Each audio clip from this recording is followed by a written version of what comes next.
Welcome back to the our channel there is Tesla science academy Bardoli. तो बच्चों आज हम डिस्कस करेंगे टॉटोमेरिज्म के बारे में। किसके बारे में? टॉटोमेरिज्म के बारे में। तो ऑलरेडी आपने आइसोमेरिज्म देखा होगा, तो इसके रिगार्डिंग हम बात करेंगे। तो टॉटोमेरिज्म होता क्या है, स्पेशली अगर हम हमारे सिलेबस की बात करें तो हमारे सिलेबस में कीटो और इनॉल का टॉटोमेरिज्म है जिसे हमें समझना है। राइट, चलिए तो स्टार्ट करते हैं। तो सबसे पहले हम कीटो फॉर्म लिखते हैं। कीटो फॉर्म यानी कि कीटोन फॉर्म होता है CH3 C double bond O NCH3। Right, और ये उसका इनॉल फॉर्म हम लिखेंगे। इसका फॉर्मूला कुछ इस तरह से होता है CH2 double bond COH and CH3। Right, अब आप इसके अंदर देखोगे बच्चों, तो यहाँ पे इसका जो मोलेकुलर फॉर्मूला जो बनता है, मोलेकुलर फॉर्मूला दोनों में सेम रहेगा। किस तरह से? तो ये बनता है CH3 देन H6NO। यानी कि देखो यहाँ पे अगर इसकी हम बात करेंगे कीटो फॉर्म की, तो ये होगा 1 कार्बन, दूसरा कार्बन, तीसरा कार्बन। राइट, हाइड्रोजन कितने हैं? 6 है, एंड ऑक्सीजन 1 है। इसमें भी सेम है, 1 कार्बन, 2 कार्बन, 3 एंड ये 2 5 और ये एक लास्ट है। तो ये हो गए, यानी कि 6 कार्बन है। राइट, तो मतलब इसे हम बोलेंगे टॉटोमेरिज्म। सो आइसोमर्स की डेफिनेशन क्या होती है? Structural different and molecular formula same. तो इसमें भी कुछ इसी तरह से देखने को मिलता है, बट इसे टॉटोमेरिज्म इसे बोलते हैं क्योंकि यहाँ पे कीटो फॉर्म है और इनॉल फॉर्म है। इनॉल का मतलब होता है, जैसे यहाँ पे देखो आपको अल्किन दिख रहा है, यस और नो, और ये है alcohol. So mixers of alkene and D OH alcohol, दोनों को मिला के जो बनता है इसे हम बोलते हैं इनॉल फॉर्म बोलते हैं। क्या बोलते हैं? इनॉल फॉर्म बोलते हैं। सो यहाँ पे हम बोल सकते हैं कि यहाँ पे फंक्शनल ग्रुप डिफरेंस हमें देखने को मिल रहा है, इसीलिए इसको हम टॉटोमेरिज्म बोलते हैं। राइट बच्चों, तो चलिए बात करते हैं इसके अंदर। अगर हम बोले तो इसकी डेफिनेशन अगर कुछ लिखनी हो तो कुछ इस तरह से लिख सकते हैं। Molecular formula are the same and the functional group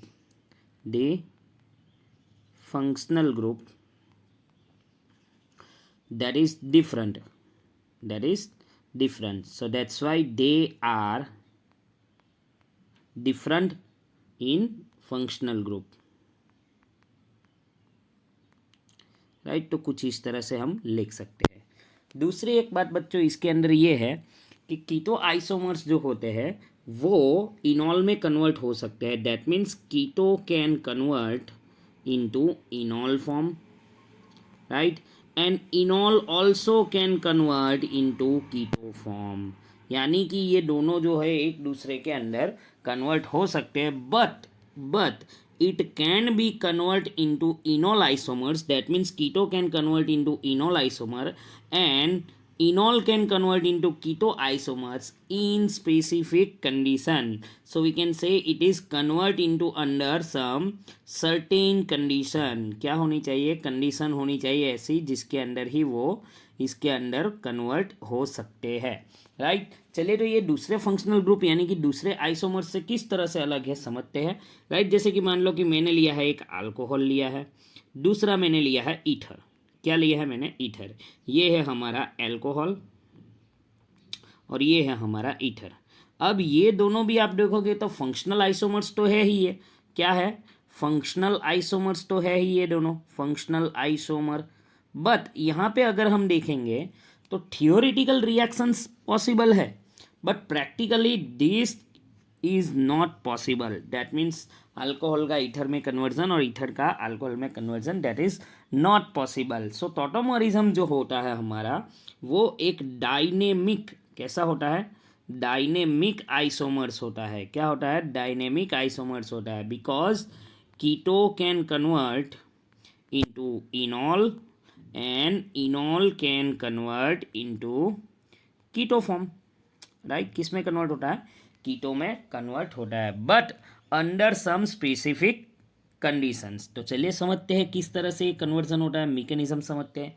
जैसे कि सपोज मान लो कि मेरे पास है कीटोन, तो कीटोन में ले रहा हूँ CH2 double bond, wait, CH2 double bond, ये H2 है, and sorry CH2 single bond C double bond O then CH3, और एक हाइड्रोजन को मैं इस तरह से लिखता हूँ। किस तरह से? इस तरह से लिखता हूँ। तो आप देख सकते हो कि यहाँ पे मैंने कीटोन लिया है। अब क्या होगा कि बेस का अटैक होगा, किसका होगा, बेस का, दैट मीन्स ओ एच का, ओ एच माइनस, राइट, क्या है, ओ एच माइनस है जो इसके ऊपर अटैक करेगा, राइट। अब आप देख सकते हो कि ये जो कार्बन है ये हाइड्रोजन के कंपेयर में कैसा होगा, मोर इलेक्ट्रोनेगेटिव होगा। दैट मीन्स क्या होगा कि ये इलेक्ट्रॉन्स जो होंगे इस कार्बन की ओर शिफ्ट हुए होंगे, यस और नो, राइट। अब ये क्या करेगा, ऑक्सीजन जो है इस हाइड्रोजन के ऊपर अटैक करेगा और ये नया बॉन्ड बनाएगा, क्या बनाएगा, नया बॉन्ड बनाएगा यहाँ पे, राइट।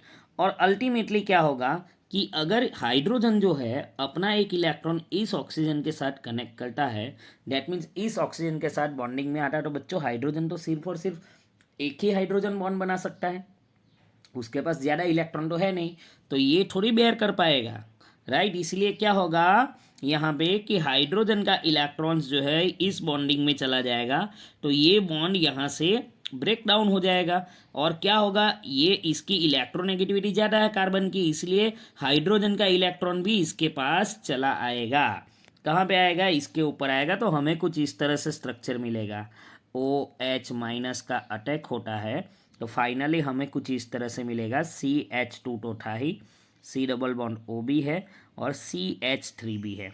लेकिन यहाँ पे देखो बच्चों एक और चीज़ यहाँ पे अलग हो गई, वो ये है कि यहाँ पे जो लॉन पेयर ऑफ इलेक्ट्रॉन है वो बढ़ गई।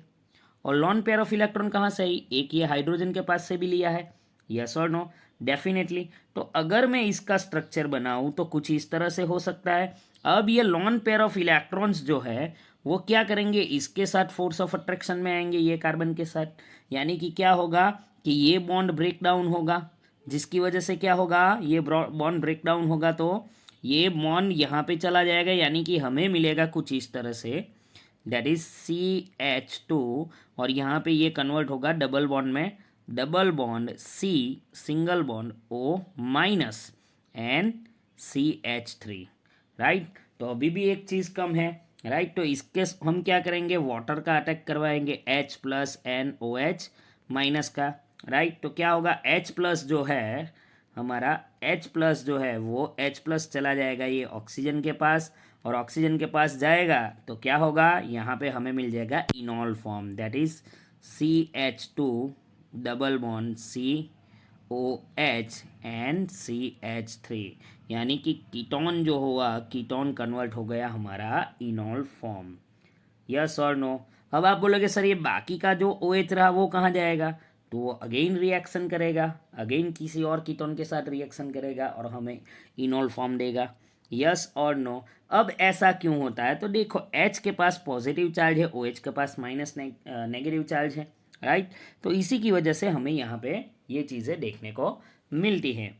अब सबसे इम्पोर्टेंट बात क्या है वो समझते हैं। सबसे इम्पोर्टेंट बात यहाँ पे ये सामने आई कि सबसे पहली बात कि अल्फा हाइड्रोजन का ट्रांसफर होता है, क्या होता है, अल्फा हाइड्रोजन का ट्रांसफर होता है, कहाँ पे होता है, carbon to oxygen. And second जो बहुत ही इंपॉर्टेंट है कि कार्बन ऑक्सीजन का डबल बॉन्ड ब्रेक होता है और कार्बन कार्बन डबल बॉन्ड नया फॉर्म होता है, राइट। यानी कि कीटोन में C डबल बॉन्ड O होता है लेकिन इनॉल में C डबल बॉन्ड C बनता है, इसी को बोलते हैं टॉटोमेरिज्म। चलिए बच्चों तो कुछ एग्जाम्पल लेते हैं और एग्जाम्पल पे इसे समझते हैं। जैसे कि मान लो कि आपको बोला जाए कि एक फंक्शनल ग्रुप दिया है और उसका आपके इनॉल फॉर्म ड्रॉ करना है। जैसे कि मैंने आपको एक कीटोन दे दिया C डबल बॉन्ड O और ये, राइट। तो अगर हम इसके फंक्शनल ग्रुप ड्रॉ करेंगे, सॉरी इसका इनॉल फॉर्म हमें ड्रॉ करना है, तो दो पॉसिबिलिटी है, क्योंकि कहाँ पे होता है, अल्फा कार्बन पे होता है, तो यहाँ पे दो अल्फा कार्बन है, एक तो ये अल्फा कार्बन और दूसरा ये अल्फा कार्बन। तो सबसे पहली पॉसिबिलिटी हम ड्रॉ करते हैं, तो सबसे पहली पॉसिबिलिटी कुछ इस तरह से होगी कि यहाँ पे जो कार्बन है, यहाँ पे जो नेगेटिव चार्ज होगा, राइट, वो कहाँ पे आएगा, तो यहाँ पे एक कार्बन हाइड्रोजन निकलेगा और कुछ इस तरह से देखने को मिलेगा O, और यहाँ पे नेगेटिव चार्ज होगा। अब ये नेगेटिव चार्ज कहाँ जाएगा, यहाँ पे बॉन्डिंग में जाएगा, जैसे हमने आगे मैकेनिज्म समझी, और ये बॉन्ड यहाँ से ब्रेक हो गया, O माइनस में जाएगा और फाइनली हमें कुछ इस तरह से स्ट्रक्चर मिलेगा।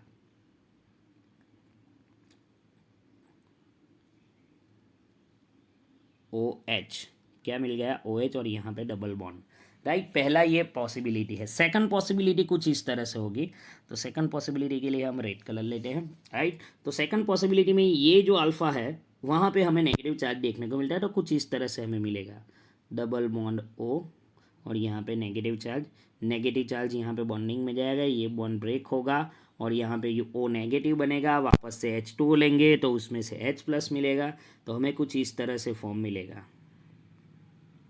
OH और यहाँ पे डबल बॉन्ड।